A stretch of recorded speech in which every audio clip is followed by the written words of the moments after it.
പറയൂ. നമുക്കിന്ന് നല്ല ഉണക്കക്കപ്പ പുഴുക്കുണ്ടാക്കാം. ഉണക്കക്കപ്പ എന്ന് വെച്ചിട്ടുണ്ടെങ്കിൽ നമുക്ക് സാധാരണയായിട്ട് ഷോപ്സിലൊക്കെ അവൈലബിൾ ആണ്. അത് രണ്ട് രീതിയിലുള്ള കപ്പ നമുക്ക് കിട്ടാറുണ്ട്, റൗണ്ടിലുള്ളതും നീളത്തിലുള്ളതും. നമുക്കിപ്പോൾ നീളത്തിലുള്ള കപ്പയാണ് കിട്ടിയിരിക്കുന്നത്.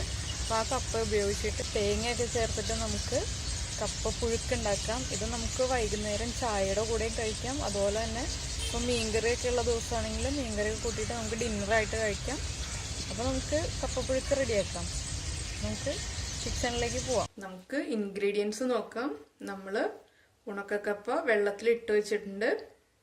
വെള്ളം, വെളിച്ചെണ്ണ, വെളുത്തുള്ളി, ചുവന്നുള്ളി, കറിവേപ്പില, ജീരകം, പച്ചമുളക്, ഉപ്പ്, തേങ്ങ ചിരവിയത്, പിന്നെ വറവിടാൻ വേണ്ടിയിട്ട് കടുകും വറ്റൽമുളകും എടുത്തിട്ടുണ്ട്. നമ്മളിപ്പോൾ ഇതൊരു 6 മണിക്കൂറായി കപ്പ വെള്ളത്തിൽ സോക്ക് ചെയ്ത് വെച്ചിട്ട് ഇനി നമുക്കിതൊരു പ്രഷർ കുക്കർ യൂസ് ചെയ്തിട്ട് നന്നായിട്ട് വേവിച്ചെടുക്കാം. ഇപ്പോൾ ഇതാ നമ്മൾ കപ്പ പ്രഷർ കുക്കറിലേക്ക് മാറ്റിയിട്ടുണ്ട്. ഇതിലേക്ക് നമുക്ക് കപ്പയ്ക്ക് ആവശ്യമായിട്ടുള്ള ഉപ്പ് ചേർത്ത് കൊടുക്കാം.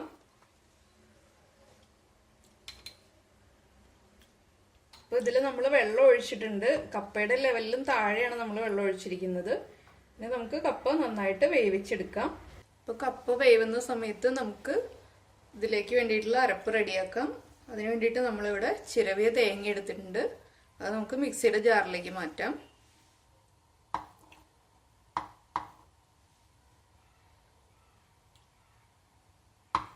നമ്മൾ 1/2 കിലോ കപ്പയാണ് എടുത്തിരിക്കുന്നത്. അതനുസരിച്ചിട്ട് നമുക്ക് ഒരു തേങ്ങ ചിരവിയത് ചേർക്കാം. ഇതിലേക്ക് നമുക്ക് എടുത്തു വച്ചിരിക്കുന്ന ചുവന്നുള്ളി ചേർക്കാം. നമ്മളൊരു 8 ചുവന്നുള്ളി എടുത്തിട്ടുണ്ട്. പിന്നെ നമ്മുടെ എരിവ് അനുസരിച്ചിട്ട് നമുക്ക് പച്ചമുളക് ചേർക്കാം. 4 പച്ചമുളക് ചേർക്കുന്നുള്ളൂ. എരിവ് കൂടിപ്പോകുമെന്ന് അറിയില്ല. അപ്പോൾ നമുക്ക് 4 എണ്ണം ചേർത്തിട്ട് അരച്ചെടുക്കാം. ഒരു നുള്ളു ജീരകം ചേർക്കാം. ജീരകത്തിൻ്റെ ഫ്ലേവർ കൂടുതൽ ഇഷ്ടമാണ് നമുക്കെങ്കിൽ കൂടുതൽ ജീരകം ചേർക്കാം. ഒരു 2-3 കറിവേപ്പില. ഇതിന് നമുക്ക് വെള്ളം ചേർക്കാതെ നന്നായിട്ട് ഒതുക്കിയെടുക്കാം. അരഞ്ഞു പോരുത്, ചെറുതായിട്ടൊന്ന് ഒതുങ്ങി കിട്ടാനേ പാടുള്ളൂ. നമ്മൾ വെള്ളം ചേർക്കാതെയാണ് ഒതുക്കിയെടുക്കുന്നത്. ഇത് നമ്മൾ തേങ്ങയും പച്ചമുളകും ചുവന്നുള്ളിയും ജീരകവും കറിവേപ്പില എല്ലാം ചേർത്തിട്ട് ഈ ഒരു ഇതിൽ ഒതുക്കിയെടുത്തിട്ടുണ്ട്. ഇതുപോലെ ഒതുക്കിയാൽ മതി. വെള്ളം ചേർക്കാതെയാണ് നമ്മൾ ഒതുക്കിയിരിക്കുന്നത്. ഇതിലേക്ക് വെളുത്തുള്ളി ഇഷ്ടമുള്ളവർ ഒരു 6 അല്ലി വെളുത്തുള്ളിയും കൂടി ചേർത്തിട്ട് ഒതുക്കിയെടുക്കുക. ഇപ്പൊ നമ്മുടെ കപ്പ നന്നായിട്ട് വെന്ത് കഴിഞ്ഞിട്ടുണ്ട്. ഒരു വിസിൽ വന്നപ്പോൾ ഫ്ലെയിം ഓഫ് ചെയ്തു. അതിനുശേഷം പ്രഷർ പോയി കഴിഞ്ഞപ്പോൾ തുറന്നിട്ട് നന്നായിട്ട് ഇളക്കിയതാണിത്. ഒരു വെള്ളമൊക്കെ വറ്റിയിട്ടുണ്ട്. നമുക്കിതിലേക്ക് ഈ ഒതുക്കി വെച്ചിരിക്കുന്ന തേങ്ങയുടെ മിക്സ് ചേർക്കാം.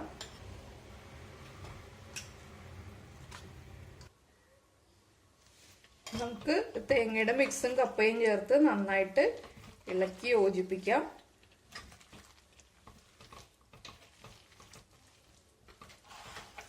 നമ്മൾ ഇതുവരെ ഫ്ലെയിം ഓൺ ചെയ്തിട്ടില്ല. നന്നായിട്ട് മിക്സ് ചെയ്ത് കഴിഞ്ഞിട്ട് ഫ്ലെയിം ഓൺ ചെയ്യാം.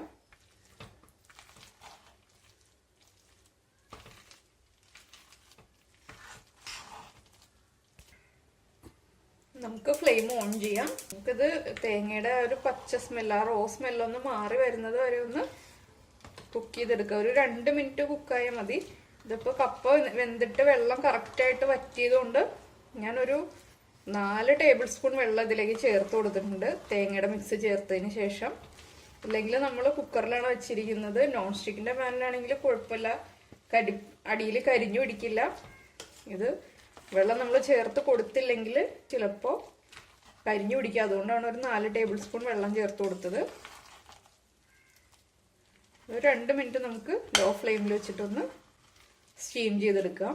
അപ്പോൾ ഇതാ നമ്മുടെ ഉണക്കക്കപ്പ പുഴുക്ക് റെഡി ആയിട്ടുണ്ട്. പിന്നെ നമുക്കിതൊരു സെർവിങ് ബൗളിലേക്ക് മാറ്റിയിട്ട് വറവിടാം.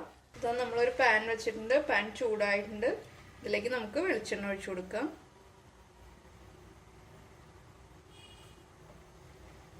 വെളിച്ചെണ്ണ ചൂടായിട്ടുണ്ട്. നമുക്കിതിലേക്ക് കടുക് ചേർത്ത് കൊടുക്കാം.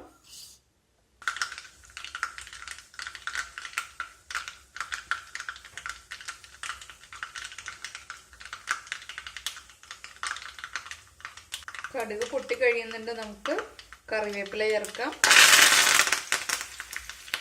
വറ്റൽമുളകും ചേർക്കാം.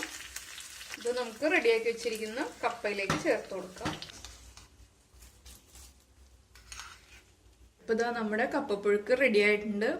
ഇതിപ്പോ വൈകുന്നേരം ചായക്ക് കഴിക്കാനാണെങ്കിലും നമുക്ക് രാത്രി ഡിന്നറായിട്ട് കഴിക്കാനാണെങ്കിലും ഒരു കംപ്ലീറ്റ് മീലായിട്ടും കഴിക്കാം. എങ്ങനെയാണെങ്കിലും നമുക്ക് ഇഷ്ടം പോലെ യൂസ് ചെയ്യാം. ഇവിടെ വീട്ടിലെപ്പോഴും വൈകിട്ട് ചായക്കാണ് ഇത് കഴിക്കാറുള്ളത്. പിന്നെ നമുക്ക് മീൻകറിയൊക്കെ ഉള്ളപ്പോൾ മീൻകറിയൊക്കെ കൂട്ടിയിട്ട് രാത്രി ഡിന്നറായിട്ട് കഴിക്കാം. അപ്പോൾ എല്ലാവരും ഉണ്ടാക്കി കഴിച്ചിട്ട് കമന്റ്സ് ഒക്കെ എന്താണെന്ന് വെച്ചിട്ടുണ്ടെങ്കിൽ കമന്റ് ബോക്സിൽ ഇടുക. അതുപോലെ ലൈക്ക് ചെയ്യാനും ഷെയർ ചെയ്യാനും സബ്സ്ക്രൈബ് ചെയ്യാനും ഒന്നും മറക്കരുതേ. അപ്പോൾ നമുക്ക് അടുത്തൊരു ഡിഷുമായിട്ട് അടുത്ത ദിവസം വീണ്ടും കാണാം. ബൈ.